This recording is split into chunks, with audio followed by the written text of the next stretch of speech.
నేను చాలా సార్లు సింగపూర్కు వచ్చాను కానీ ఈసారి ఎంత ఉత్సాహంగా ఉన్నారంటే నా జీవితంలో ఎప్పుడూ సింగపూర్లో చూడలేదు. అంత ఉత్సాహంగా ఉన్నారు.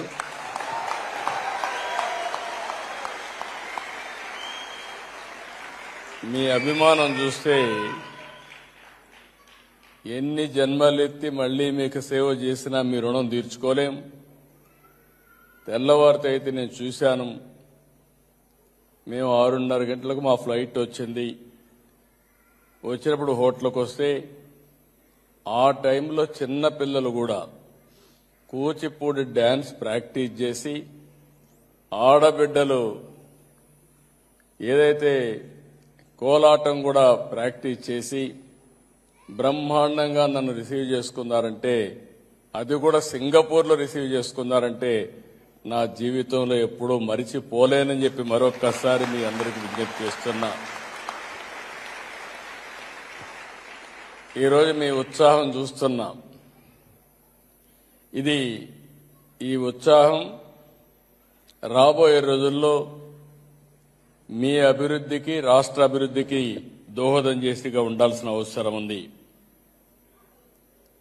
ఇప్పుడే నారాయణ గారు నేను మాట్లాడుతుంటే ఒక చీటీ ఇచ్చాడు.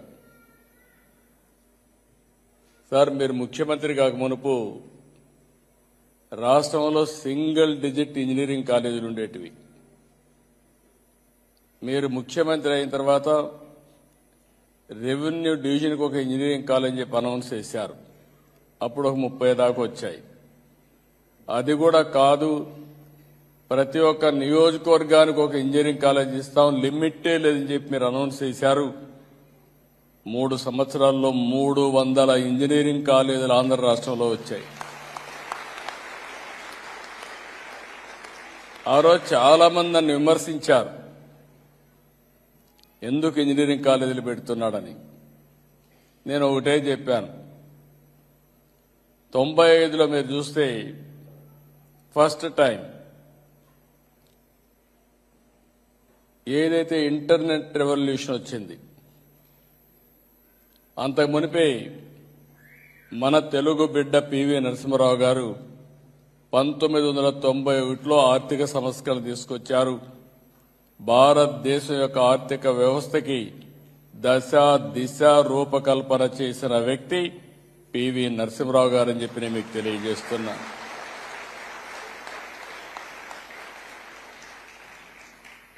ఏదైతే మిడ్ 90s 95 ఆ ప్రాంతంలో ఈ ఇంటర్నెట్ రెవల్యూషన్ వస్తానే నాకు ఒక ఆలోచన వచ్చింది. ఓసారి కొంతమంది కొన్ని ఇంట్యూషన్లు ఉంటాయి, అదే విజన్ అంటాం. భవిష్యత్ అంతా ఇన్ఫర్మేషన్ టెక్నాలజీకి ఉంటుంది, నాలెడ్జ్ ఎకానమీకి ఉంటుంది. తెలుగు జాతి నాలెడ్జ్ ఎకానమీలో అగ్రస్థానంలో ఉండాలంటే ఇన్ఫర్మేషన్ టెక్నాలజీ ప్రమోట్ చేయాలని చెప్పి ఆలోచించాను. దాని పర్యవసానమే సింగపూర్ లాంటి దేశంలో ఇన్ని వేల మంది తెలుగు వాళ్ళు ఉన్నారంటే, అది కూడా నాలెడ్జ్ ఎకానమీలో.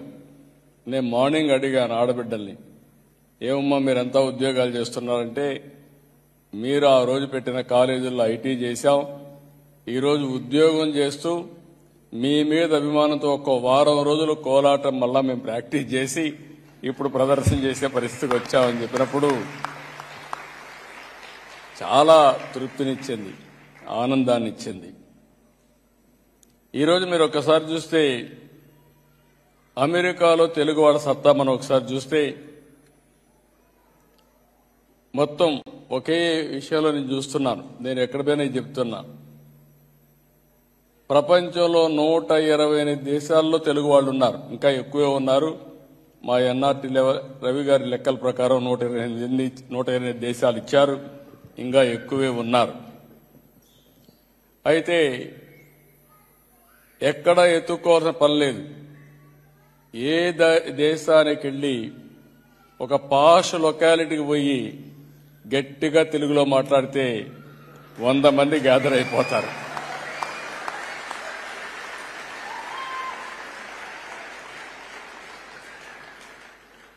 ఇది చూసినప్పుడు దీనికంటే ఏం కావాలి ఆనందం అని అడుగుతున్నా. ఒక పబ్లిక్ పాలసీ, ఒక విధానం మనం తీసుకురాగలిగితే ఎన్నో డికేడ్స్ కాదు, కొన్ని సంవత్సరాల్లోనే ఇది వాస్తవ రూపం దాల్చే పరిస్థితి వస్తుంది. ఈరోజు హైదరాబాద్ ఉంది, ఆ రోజు వేసిన ఫౌండేషన్ ఈరోజు దేశంలోనే హైయెస్ట్ పర్ క్యాపిటా ఇన్కమ్కు చిరునామా ఏదంటే తెలంగాణ రాష్ట్రం. అది ఆ రోజు మనం వేసిన ఫౌండేషనే.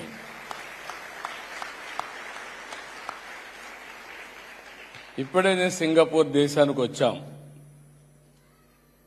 ఈరోజు వాళ్ళు 60వ స్వాతంత్ర దినాన్ని జరుపుకుంటున్నారు. ఈ సంవత్సరం 60 ఏళ్లే. ఈరోజు 60 ఏళ్లలో వాళ్ళు ఇది చేసుకుంటామంటే $85,000 US dollars per capita income. నాకు ఈ దేశం మీద చాలా అభిమానం, రెండోది గౌరవం కూడా. ఈ దేశం అంటే చిన్న దేశం, ఒక ఫిషర్మెన్ విలేజ్, ఒక దార్శనిక కళ. మలేషియాతో ఉంటే రెండు దేశాలు కూడా ఇప్పుడు కూడా కలిసి పనిచేసుకుంటున్నారు. కానీ వీళ్ళు లాభం లేదని బయట బొమ్మంటే బయట వచ్చి ప్రపంచంలోనే ఒక గౌరవప్రదమైన దేశంగా తయారు చేశారంటే అది ఒక వ్యక్తి సాధించిన ఫౌండేషన్ వేసిన విధానం అని చెప్పి నేను మీకు తెలియజేస్తున్నా. ఒక నీతి, నిజాయితీ. ఓసారి అనిపిస్తుంది, నిన్నే గవర్నర్ అయ్యాడు అశోక్ గజపతిరాజు గారు. ఆయన ఫైనాన్స్ మినిస్టర్గా ఉండేవాడు. నేను ఫస్ట్ డెలిగేషన్లో ఆయన తీసుకుని ఇక్కడికి వచ్చాను. ఆయనకు సిగరెట్లు తాగడం సరదా, తాగతానే ఉండేవాడు సిగరెట్లు. నేను ఎప్పుడు అనేవాడు, నువ్వు సిగరెట్ మానవయ్యా, లేకపోతే నీ ఆరోగ్యం పోతుంది, కొంచెం కంట్రోల్ చేసుకోమని చెప్పేవాడిని. సింపుల్ మ్యాన్, సిగరెట్లు తాగేవాడు. సింగపూర్కి వచ్చాడు, సిగరెట్ తాగడం మానేశాడు. నాకు ఆశ్చర్యం వేసింది. ఒక వ్యసనాన్ని ఇమ్మీడియట్ గా మానేస్తారంటే ఆశ్చర్యం వేసి అడిగా, ఏంటి అశోక్, ఎక్కడ సిగరెట్ కనపడలేదు ఏంటన్నా. సార్, ఇక్కడ పొరపాటున సిగరెట్ తాగితే $500 ఫైన్ వేస్తారు. నేను తెచ్చిందే $500. ఇప్పుడు $500 పోతే నేనేం చేయాలి సార్ అన్నాడు. That is the power of Singapore.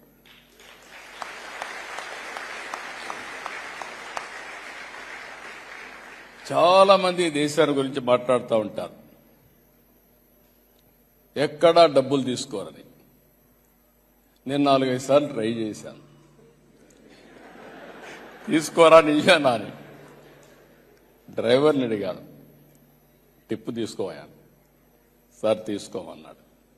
ఏంటన్నా, అలవాటు లేదు సార్, ఇక్కడ తీసుకుంటే కరెక్ట్ కాదు, మీరు తీసుకోమన్నాడు. నేను అడిగాను, ఏంటా ఎవరు డబ్బులు తీసుకోరా అన్నాను. నాకు తెలిసి తీసుకోరు సార్, తీసుకుంటే మళ్ళా వాళ్ళు కనపడరని చెప్పి అన్నాడు.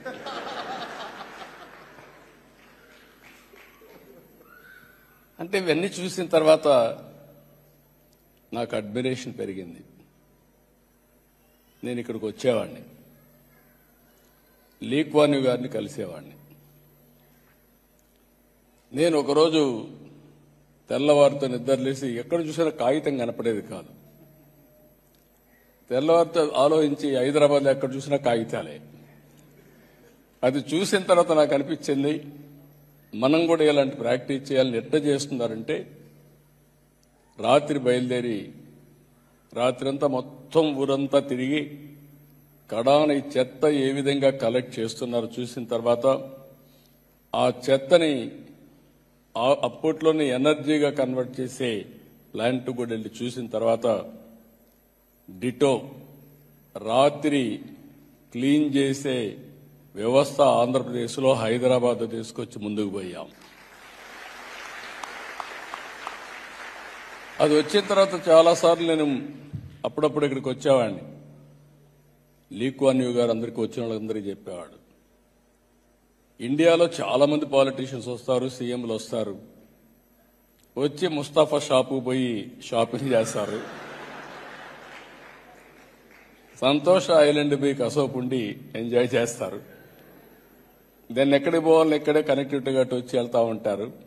కానీ ఒకే ఒక పాలిటీషియన్ ఆంధ్ర సీఎం చూసా, ఇక్కడికి వచ్చి ఏ విధంగా పరిశుభ్రత ఉందో చూసిన తర్వాత దాన్ని అమలు చేశాడంటే అది నా అడ్మిరేషన్ చెప్పనే పరిస్థితికి వచ్చాడు.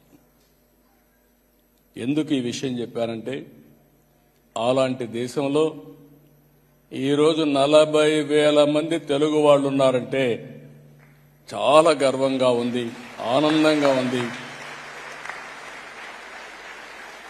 దీనికి మిమ్మల్ని అందరినీ అభినందిస్తున్నా. ఈరోజు మన వాళ్ళు ఎక్కడికి పోయినా, ఏ దేశం పోయినా మన వాళ్ళు ఉన్నారు. దగ్గర 40-50 లక్షల మంది వివిధ దేశాల్లో ఉన్నారు తెలుగు వాళ్ళందరూ. నా ఉద్దేశం ఒకటి, 8 లక్షల మంది తెలుగు వాళ్ళు ఉన్నాం, ఇటు ఆంధ్ర తెలంగాణ రెండు కలిపి. భవిష్యత్తులో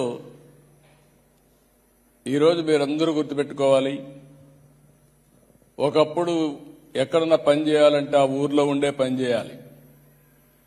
ఇప్పుడు పరిస్థితులన్నీ మారిపోయినాయి. నేను కూడా ప్రమోట్ చేస్తున్నా, think globally, act globally, distance is not the constraint. ఎక్కడున్నా నువ్వు కంపెనీ తయారు ఒక నాలెడ్జ్ ఎకానమీలో కంపెనీ ఫ్లోట్ చేయాలంటే ఆటోమేటిక్గా ఫ్లోట్ చేసే అవకాశం వస్తుంది. నేను మొన్నే చూశాను, ఇలాంటి వాళ్ళు చాలా మందిని స్ఫూర్తి తీసుకుంటా ఉంటారు. నేను ఫస్ట్ నుంచి మీకు ఒక మాట చెప్పేవాడిని, ఇప్పుడే మన మిత్రులు కూడా చెప్పారు. నేను హైదరాబాద్లో ఐటీ ప్రమోట్ చేసినప్పుడు మన వాళ్ళందరూ జాబ్ వర్కులు చేసేవాళ్ళు. నేను హైదరాబాద్లో ముందు ఫస్ట్ టైం ఆంధ్రప్రదేశ్లో ముఖ్యమంత్రి అయినప్పుడు ఆడబిడ్డలు చదువుకునేవాళ్ళు కాదు. తల్లిదండ్రులు కూడా ఆడబిడ్డలందరినీ పెళ్లిళ్ళు చేసి పంపించాలి కాబట్టి చదివించకుండా మగపిల్లలు మాత్రం చదివించేవాళ్ళు.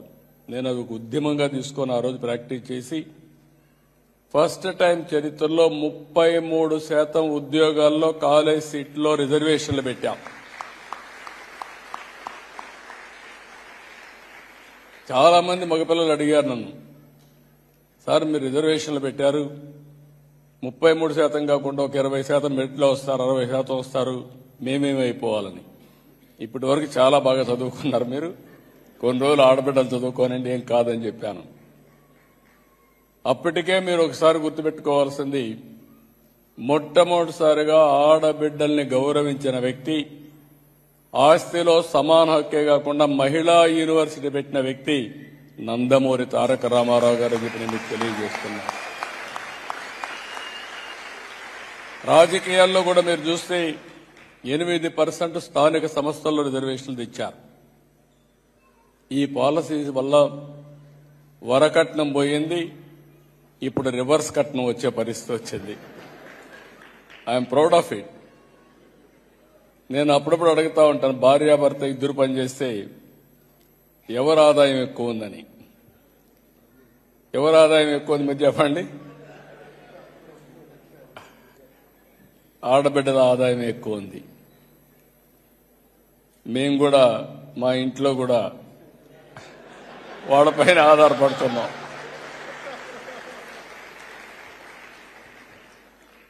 ఇవన్నీ చూసినప్పుడు నేను ఒకటే మిమ్మల్ని అందరినీ 40 ఏళ్లుగా నేను చూసినటువంటి మార్పులు ఇవన్నీ. ఇదే సింగపూర్ గవర్నమెంట్ వచ్చినప్పుడు నేను సమైక్య ఆంధ్రప్రదేశ్లో హైదరాబాద్లో ఉప్పల్ దగ్గర సింగపూర్ సిటీ టౌన్షిప్ కట్టమన్నా. బ్రహ్మాండమైన టౌన్షిప్ నిర్మాణం చేశారు. హైటెక్ సిటీలో పెట్టుబడులు పెట్టారు. అదే సమయంలో మళ్లీ నేను ఎలక్షన్ ముందు 2014 కంటే ముందు చెప్పాను, నాకు సింగపూర్తో సంబంధాలున్నాయి, ఆంధ్రప్రదేశ్ రాష్ట్రానికి రాజధాని లేదు, మీరందరూ ఆశీర్వదిస్తే అమరావతి సింగపూర్ లాగా తయారు చేస్తానని ఆ రోజు హామీ ఇచ్చా.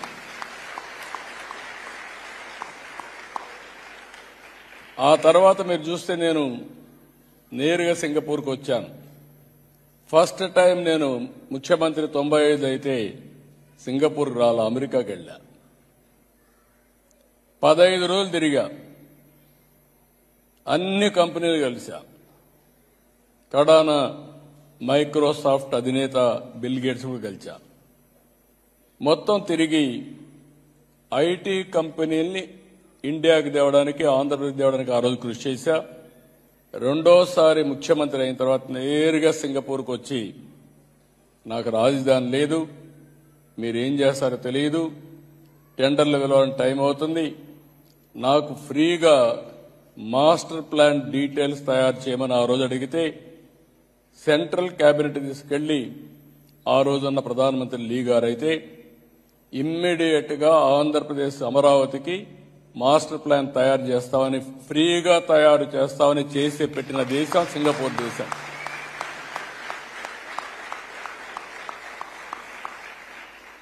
బెస్ట్ ప్రాజెక్ట్ తయారు చేశారు. అక్కడి నుంచి చాలా దేశాల్లో వీళ్ళు టౌన్షిప్లు కూడా కట్టారు, ఇండస్ట్రియల్ టౌన్షిప్లు కట్టారు, ఎకనామిక్ యాక్టివిటీ చేశారు, చాలా చేశారు. దాంతో నేను వీళ్ళతో మాట్లాడి ఒక సీడ్ క్యాపిటల్ కూడా తయారు చేస్తే వీళ్ళు భాగస్వాములు అయితే ప్రపంచాన్ని మొత్తం తీసుకొచ్చి పెట్టాం. అది కూడా ఎప్పటికప్పుడు ల్యాండ్ ఇచ్చి ఆ రోజుండే మార్కెట్ రేట్ ప్రకారం తీసుకొని అభివృద్ధి చేసి ఆ డబ్బులు గవర్నమెంట్కి వచ్చేది. 19లో గవర్నమెంట్ మారింది. కడాన సింగపూర్ గవర్నమెంట్ కూడా తప్పుబట్టే పరిస్థితికి వచ్చారు. ఈరోజు నేను వచ్చింది పెట్టుబడులని సాధిస్తాను గాని రాష్ట్ర ప్రతిష్ట పోతే, బ్రాండ్ పోతే శాశ్వతంగా ఆంధ్రప్రదేశ్ రాష్ట్రం నష్టపోతుంది. ఆంధ్రప్రదేశ్ రాష్ట్రంలో జరిగిన నష్టాన్ని సింగపూర్ గవర్నమెంట్ కూడా చెప్పి మళ్లీ రికార్డు స్ట్రైటన్ చేయాలనే ఉద్దేశంతో నేను ఈ పర్యటనకు వచ్చానని చెప్పి కూడా నేను మీకు తెలియజేస్తున్నా.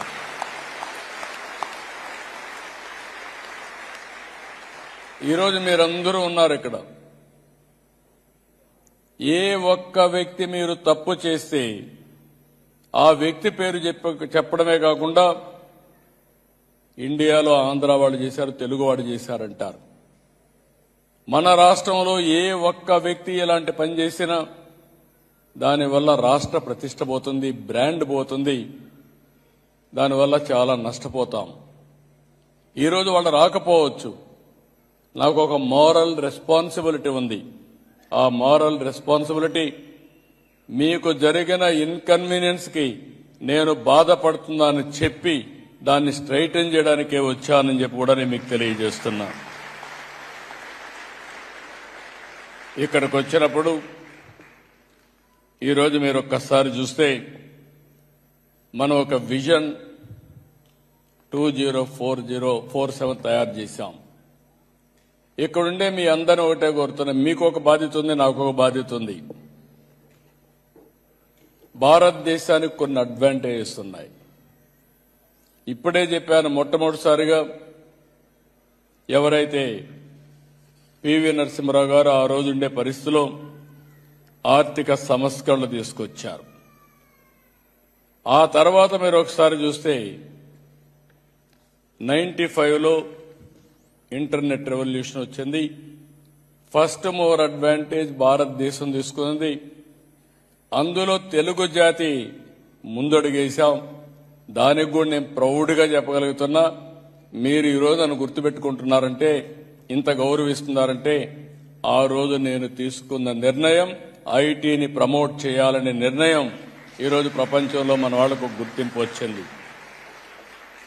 మూడోది, ఇంకొక పక్కన చూస్తే విండ్ ఫాల్ గెయిన్ గా ప్రపంచం మొత్తం ఏజింగ్ ప్రాబ్లమ్స్ వస్తున్నాయి. అన్ని దేశాల్లో ఏజింగ్ ప్రాబ్లంతో ఎకానమీ కూడా దెబ్బతినే పరిస్థితికి వచ్చింది. మన దేశంలో మాత్రం విండ్ ఫాల్ గెయిన్ గా 2047 వరకు ఎక్కువ యువతుండే ఏకైక దేశం యంగ్ ఇండియా భారతదేశం అని చెప్పి మరొకసారి మీ అందరికీ విజ్ఞప్తి చేస్తున్నా. దీనివల్ల ఇక్కడ మీరు ఎక్కడ చూసినా కూడా మన వాళ్ళు యువత ఉన్నారు, డైనమిక్ గా ఉన్నారు. వీళ్ళకు ఒక అడ్వాంటేజ్ వచ్చింది. ఇప్పుడిప్పుడు నాకు నమ్మకం కూడా వచ్చింది. ఒకప్పుడు ఐటీ అంటే ఉద్యోగం, క్లరికల్ ఉద్యోగం చేసేవాళ్ళు, మీరు జాబ్ వర్క్ చేసేవాళ్ళు. ఈ రోజు ఎక్కడికి పోయినా ఆంటర్‌ప్రెన్యూర్స్ గా కన్వర్ట్ అయ్యారు. నేను అది చెప్పడానికే వచ్చాను. అందరూ మీరు ఆంధ్రాకి రండి, ఏదో సహాయం చేయమని అడుగుతున్నారు. కానీ నేను అడిగేది ఒకటే చెప్తున్నా, ప్రపంచంలోనే 2047కి నాకు ఏమాత్రం అనుమానం లేదు, భారతీయులు నెంబర్ 1 గా ఉంటారు. అది జరుగుతుంది. భారతదేశం నెంబర్ 1 అవుతుంది. అదే సమయంలో నాకు ఒక స్వార్థం ఉంది. 25 ఏళ్లకు మునుపు ప్రారంభించిన ఉద్యమం ఈరోజు హైయెస్ట్ పర్ క్యాపిటల్ ఇన్కమ్ కి చిరునామాగా తెలుగు జాతి ఉంది. మీరు ప్రపంచంలోని జూయిషుల కంటే ముందుగా అగ్ర జాతిగా తెలుగు జాతి నెంబర్ 1 గా ఉండాలనేది నా సంకల్పం, నా ఆకాంక్ష. ఇది సాధ్యం. మన కళ్ల ముందరనే 25 ఏళ్లు అయిపోయినాయి. ఇంకొక 25 ఏళ్లు 2047 నెంబర్ 1 అయ్యే అవకాశం ఉంది. ఇంకొక అడ్వాంటేజ్ మీరు ఒకసారి చూస్తే, right time, right place, right leader, that is Narendra Modi. ఇది మన అందరికీ ఒక పెద్ద వరం. ఇది నేను భారతదేశంలోనే ఒక సీనియర్ లీడర్గా నేను చెప్తున్నా. చాలా మంది ప్రధానమంత్రులను చూశాను, చాలా మంది సమకాలికులతో మాట్లాడాను, పనిచేశాను. ఒక మాటలో చెప్పాలంటే, నేను 1995లో ముఖ్యమంత్రి అయ్యా, 1978లో ఎమ్మెల్యే అయ్యా, 80లో మంత్రి అయ్యా. ఇప్పుడుండే నాయకులందరినీ చూస్తే అందరూ నా తర్వాత వచ్చిన వాళ్ళే తప్ప ఎవరూ అప్పట్లో వచ్చిన వాళ్ళు కూడా లేరు. కానీ అనుభవంతో చెప్తున్నా, ఈరోజు మీరు చూస్తే approval rating of world leaders July 2025 నిన్నే వచ్చింది.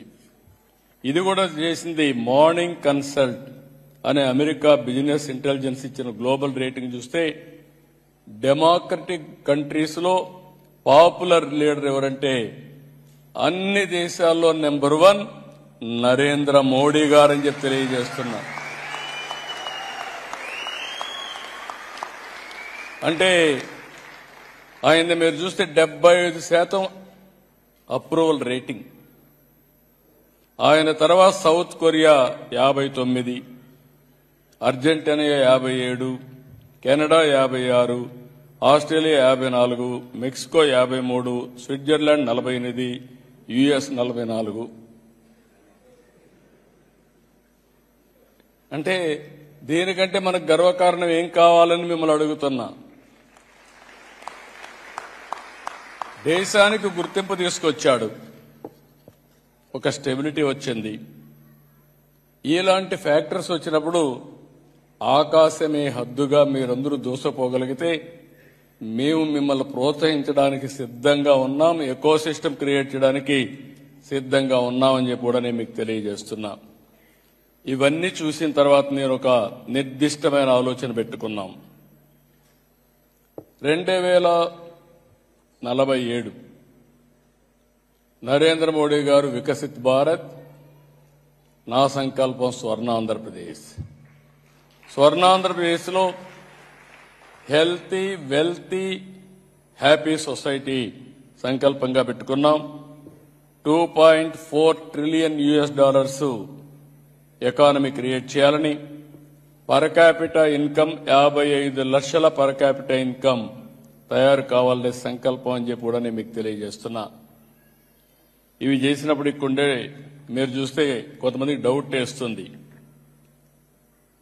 అమెరికాలో మొత్తం 43 దేశాలకు సంబంధించిన సంపన్నుల జాబితా తయారు చేశారు. అందులో 125 మంది తేలితే 12 మంది భారతీయులు ఉన్నారు. అందులో మన నాదేళ్ల సత్య కూడా ఉన్నాడు.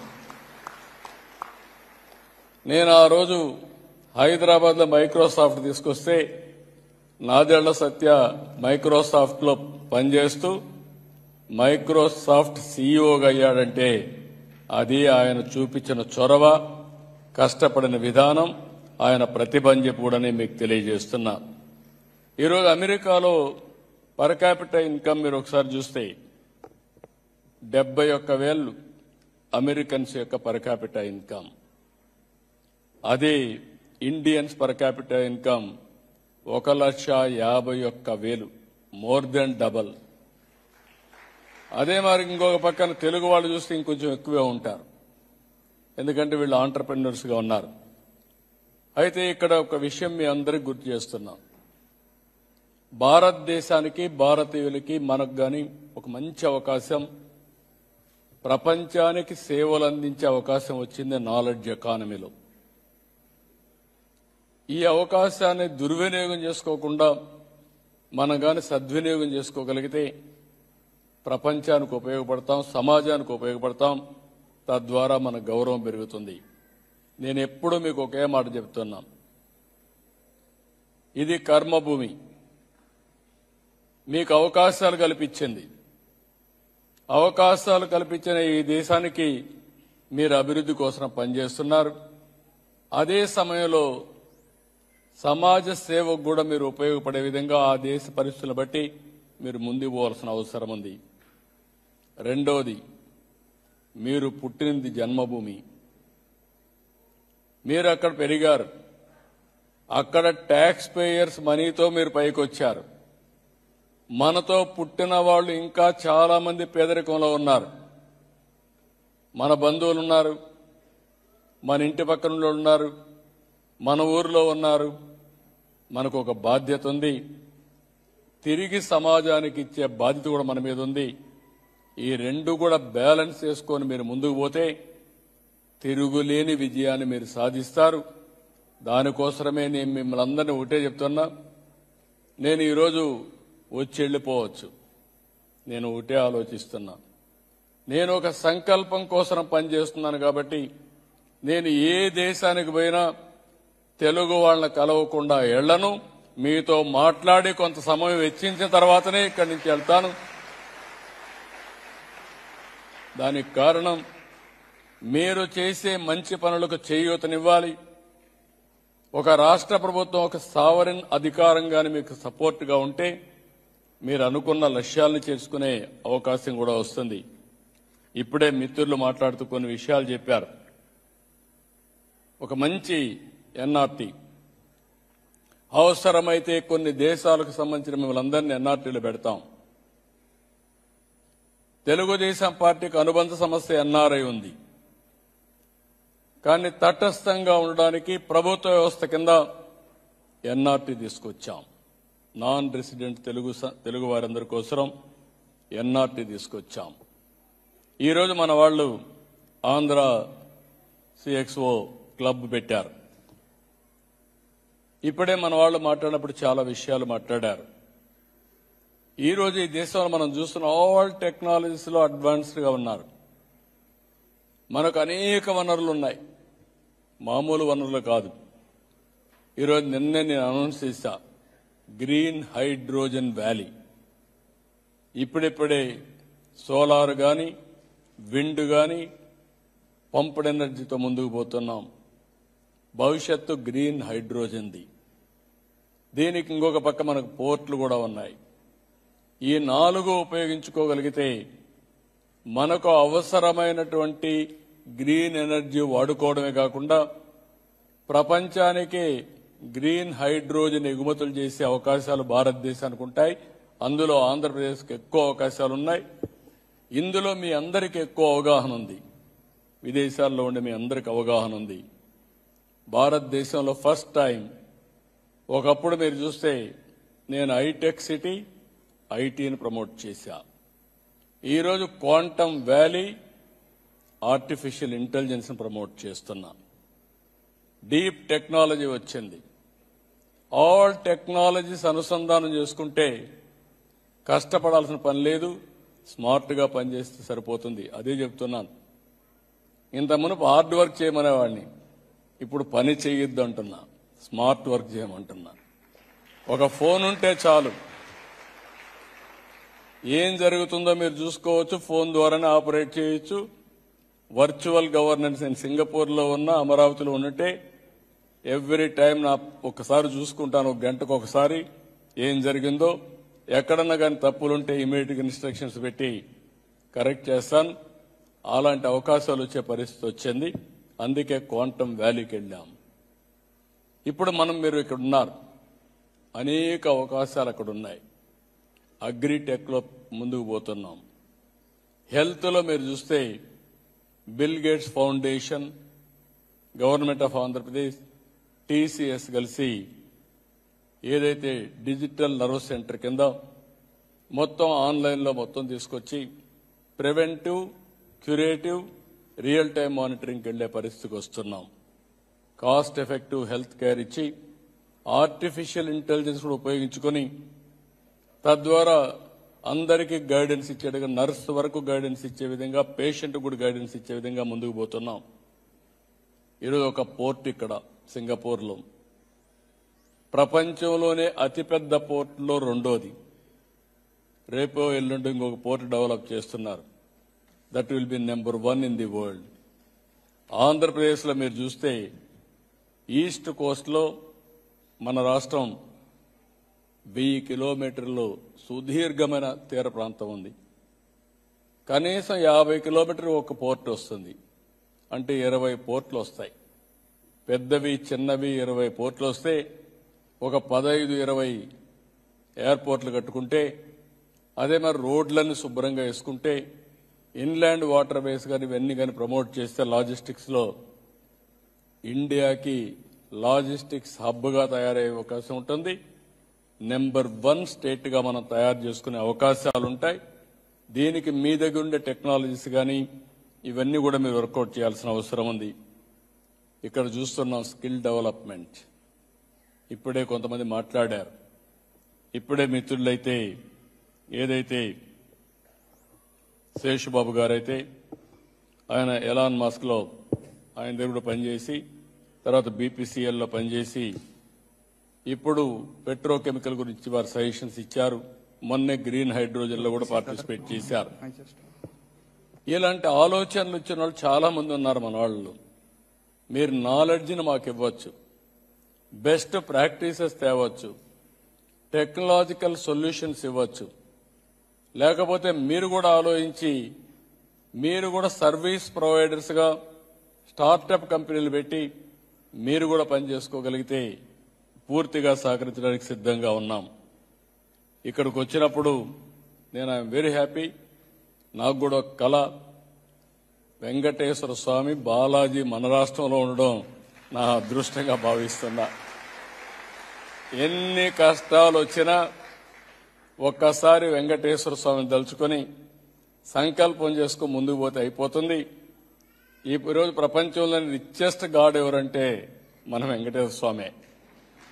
ఏ దేవుడు కూడా అంత పవర్ఫుల్గా లేడు. ఈరోజు ఇంకొక పక్కన నా కోరిక కూడా, మీరు చాలా మంది 5 ఏళ్లు అవస్థలు పడ్డారు. ఇప్పుడు ఎన్ఆర్టీ ఉంది. ఎన్ఆర్టీలకు కూడా దర్శనం కోసం ప్రత్యేకంగా మీకు అరేంజ్ చేసే బాధ్యత నాది. దానికి కూడా శ్రీకారం చుట్టాం. అవసరమైతే ఇంకా పెంచుతాం. ఇంకొక పక్క మీరందరూ కూడా ఆలోచించాల్సింది, ప్రతి ఒక్క దేశంలో వెంకటేశ్వర స్వామి దేవాలయం ఒకటి ఉండాలి.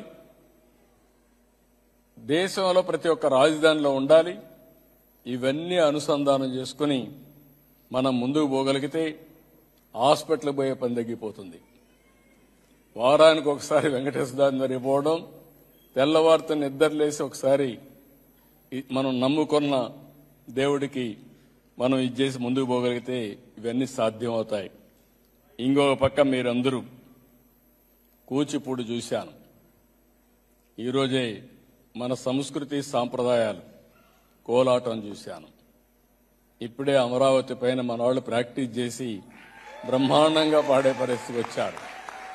ఒక ప్రెస్టేజ్గా తీసుకొని నేను అడిగాను, మీరు ఎట్లా ప్రాక్టీస్ చేయగలుగుతున్నారు? సింగపూర్లో పక్కింట్లో ఎవరున్నారో తెలియదు, కానీ ఏ విధంగా మీరందరూ కలిసి ప్రాక్టీస్ చేసి చేశారంటే మీరు వస్తున్నారని తెలిసినాక మేము అనుకొని ఎప్పటికప్పుడు ఇప్పుడు వాట్సాప్లు కూడా ఉన్నాయి, పక్కింట్లో ఉన్న వాట్సాప్ పంపిస్తారు, టైంకి వచ్చి పనిచేసి మళ్ళీ వెళ్ళిపోయే పరిస్థితి వస్తుంది. మేమందరం ప్రాక్టీస్ చేసామనే పరిస్థితికి వచ్చారు. నేను ఒకటే మిమ్మల్ని కోరుతున్నా, ప్రపంచంలోని గౌరవప్రదమైన కుటుంబ వ్యవస్థ భారతదేశం యొక్క కుటుంబ వ్యవస్థ. నేను అందుకే ఇప్పుడు మీరు చూశారు, ఇక్కడికి వచ్చాం, భార్య పనిచేస్తుంది, భర్త పనిచేస్తారు, కానీ ఇద్దరు గౌరవించుకుంటారు. కొన్ని దేశాల్లో కొంతమంది, నేను ఆ దేశంలో వాళ్ళ తప్పును పట్టణం, మన గొప్పతనాన్ని చెప్తున్నా, తండ్రికి కొడుకు అప్పిస్తాడు, కొడుక్కి తండ్రి అప్పిస్తాడు, భార్య భర్త కాంట్రాక్ట్. కానీ ఇక్కడ మనది అది కాదు. మనమందరం కూడా పెళ్ళంటే దైవ నిర్ణయం, ఎప్పుడో నిర్ణయమైంది, దాని ప్రకారం ఉండాలి, కలిసి ఉండాలని సంకల్పంతో శాశ్వతంగా ఉండే కుటుంబ వ్యవస్థ భారతీయ కుటుంబ వ్యవస్థ అని చెప్పి కూడా మీకు తెలియజేస్తున్నా. దీనివల్ల మీకు అనిపిస్తుంది ఏంటి లాభం అనిపించవచ్చు, ఒక సెక్యూరిటీ ఇస్తుంది. ఒక హెల్త్ ప్రాబ్లం వస్తే నా భర్త ఉన్నాడు, నా పిల్లలున్నారు, లేకుంటే భార్య ఉంది, చూసుకుంటారని నమ్మకం ఇస్తుంది. ఏది జరిగినా ఒక భరోసా ఇచ్చేది కుటుంబ వ్యవస్థ. ఒక స్ట్రెస్ బరస్టర్ కూడా. ఎంత కష్టపడినా సాయంత్రం ఇంటికి పోయి భార్యాభర్త కప్ ఆఫ్ కాఫీ తాగితే స్ట్రెస్ అంతా పోతుంది.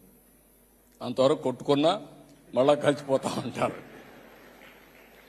అంటే మనకు ఒక అలవాటు అనివార్యమని ఇలాంటి వ్యవస్థ మనం ముందుకు పోతున్నాం. ఇలాంటి వ్యవస్థను కూడా కాపాడుకోవాలంటే మన సంస్కృతిని సాంప్రదాయాలను మీరు కాపాడుకోవాలి. నేను చాలా గర్వపడతా ఉంటాను,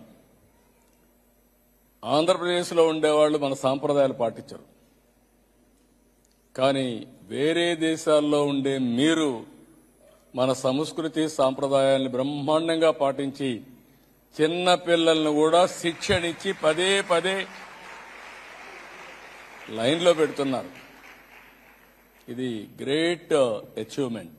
అంటే మీరందరూ గుర్తించారు. ఇది భావితరాలకు అందించాలనే ఉద్దేశంతో మనం ముందుకు పోయే పరిస్థితికి వచ్చాం. దానికి కూడా మిమ్మల్ని అందరినీ అభినందిస్తున్నా.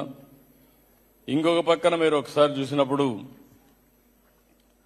ఈరోజు నేను ఇంత మునిపే చెప్పాను, ఈ యొక్క జన్మభూమి రుణం కూడా తీర్చుకోవడానికి ఏ విధంగా ముందుకు పోవాలనో ముందుకు రమ్మని నేను ఆంధ్రప్రదేశ్కి మిమ్మల్ని రమ్మని కోరుతున్నా. అదే సమయంలో మీరు ఎక్కడెక్కడున్నారో ఎన్ఆర్టీ ద్వారా ఆ దేశంలో మీరందరినీ కూడా పైకి తీసుకొచ్చే వ్యవస్థ కోసం మనం ముందుకు పోదాం. అపారమైన అవకాశాలు ఉన్నాయి. మీరు దృష్టి పెట్టి ఒకరు ఇప్పుడు కూడా మీరు చూస్తే 95 కంటే ముందు ఆంధ్ర రాష్ట్రంలో వ్యవసాయ రాష్ట్రం అంది. నేను ఐటీని ప్రమోట్ చేయడమే కాకుండా ఆంటర్‌ప్రెన్యూర్స్ని ప్రమోట్ చేశాను. సింగపూర్ కూడా 4-5 సార్లు ఇంత మునుపు కూడా తీసుకొచ్చాను. ఈరోజు మళ్ళీ దగ్గర ఒక 55 మంది పారిశ్రామికవేత్తలను తీసుకొచ్చి ఇక్కడ పారిశ్రామికవేత్తలను పిలిచి ఇద్దరికి ఎక్కడికక్కడ పార్ట్నర్షిప్ పరిచయాలు చేయడం, మనం ఏం చేస్తున్నాం, అవకాశాలు ఏ విధంగా ఉన్నాయి, అవసరమైతే ఎంఓయూలు కానీ లేకుంటే పార్ట్నర్షిప్ కానీ కలిసి పనిచేసే ఇది నేర్పిస్తుంది. దీనివల్ల ఏమవుతుందంటే పారిశ్రామికవేత్తలు కావాలనే ఆలోచన వస్తుంది. ఆంధ్రప్రదేశ్ రాష్ట్రం పారిశ్రామికవేత్తలను కూడా గౌరవిస్తున్నారనే ఆలోచన వస్తుంది. దీనివల్ల ఇక్కడ వాళ్ళు గౌరవిస్తారు. దీనివల్ల ఒక్క విషయం మనం గుర్తుపెట్టుకోవాలి, నేను చాలా స్ట్రాంగ్గా నమ్ముతాను, సంపద సృష్టిస్తేనే ప్రభుత్వానికి ఆదాయం వస్తుంది. ప్రభుత్వానికి ఆదాయం వస్తేనే సంక్షేమ కార్యక్రమాలు చేస్తాం, మళ్ళా సంపద సృష్టించే పరిస్థితి వస్తుంది. మొన్న ఎలక్షన్లో మీరందరూ ఉన్నారు, నేను చాలా గర్వపడుతున్నా. ఒక విధంగా చెప్తే నేను రుణపడున్నా. మొన్న ఎలక్షన్ ముందు జరిగింది చేయని తప్పుకు నేను ఆ రోజు జైలుకు పోయే పరిస్థితి వస్తే 53 రోజులు నేను జైల్లో ఉంటే నేను చూసేవాడిని. దగ్గర దగ్గర 70, 80, 90 దేశాల్లో పనులన్నీ వదిలిపెట్టి ఎక్కడ వేరే దేశాలంతా కూడా మీరు నా కోసరం మీరు పడిన తపన ఆందోళన నా జీవితంలో ఎప్పుడు కూడా మరిచిపోలేను. ఒక వ్యక్తి చనిపోయిన తర్వాత గుర్తుపెట్టుకుంటారంటారు కానీ బతికున్నప్పుడే మీరు ఆ విధంగా నా కోసం పోరాడారంటే అది ఎప్పటికీ మర్చిపోలేము. ఇంకొకటి కూడా చూశాను. ఈసారి ఎన్నికలు నేను చూసినప్పుడు ఎక్కడి నుంచి వచ్చారో వాళ్లే వచ్చి వాళ్లే డబ్బులు పెట్టి వాళ్లే ఖర్చు పెట్టి నెల 2 నెలలు 6 నెలలు ఉండిపోయి మళ్లీ గెలవాలి, మేము మీరు రాకపోయినా మీకు జరుగుతుంది. కానీ మీలో ఒక తపన, ఒక ఆందోళన, ఆంధ్రప్రదేశ్ రాష్ట్రాన్ని కాపాడుకోకపోతే తిరిగి మనం జన్మించిన స్థలానికి పోలేమనే ఆందోళనతో 6 నెలలు సంవత్సరం ఉద్యోగం వదిలిపెట్టి నా కోసరం రాష్ట్రం కోసం తపన పడ్డారంటే అది నా జీవితంలో ఎప్పుడూ మర్చిపోలేను. శాశ్వతంగా మీకు రుణపడి ఉంటానని చెప్పి కూడా మీ అందరికీ తెలియజేస్తున్నా. అయితే అలాంటి స్ఫూర్తి చూపించిన మిమ్మల్ని నేను కోరేది ఒకటే, ఈరోజు మీరందరం కూడా ఒక బాధ్యతగా వెళదాం. ఈరోజు సింగపూర్ ఉంది, 60 ఏళ్లు, $85,000 పర్ క్యాపిటా ఇన్కమ్. వీళ్ళకంటే ముందు మనకు స్వాతంత్రం వచ్చింది. మొన్నే 78 ఏళ్ళు అయిపోయింది మనకి. ఇప్పటికీ ఇంకొక 22 ఏళ్లలో 100 ఇయర్స్ ఇండిపెండెన్స్ అవుతుంది. వీళ్లతో మనం కంపేర్ చేసుకుంటే మనకు $2,500, $2,600 పర్ క్యాపిటల్ ఇన్కమ్. $2,600 ఎక్కడ, $85,000 ఎక్కడో మీరు ఒక్కసారి గుర్తుపెట్టుకోండి. వీళ్ళు మనకంటే కూడా వెనకబడి ఉన్న వ్యక్తులు, కానీ ఈరోజు అగ్రస్థానానికి వచ్చారంటే వాళ్ళు తీసుకున్న నిర్ణయాలు, అక్కడ పరిపాలనలో చూపించిన చొరవ, నీతి నిజాయితీ కారణం. అందుకే మీరు చదువుకున్న వ్యక్తులు కాబట్టి ఒక సుస్థిరమైన ప్రభుత్వం ఉంటే ఎన్నో సాధించే అవకాశం వస్తుంది.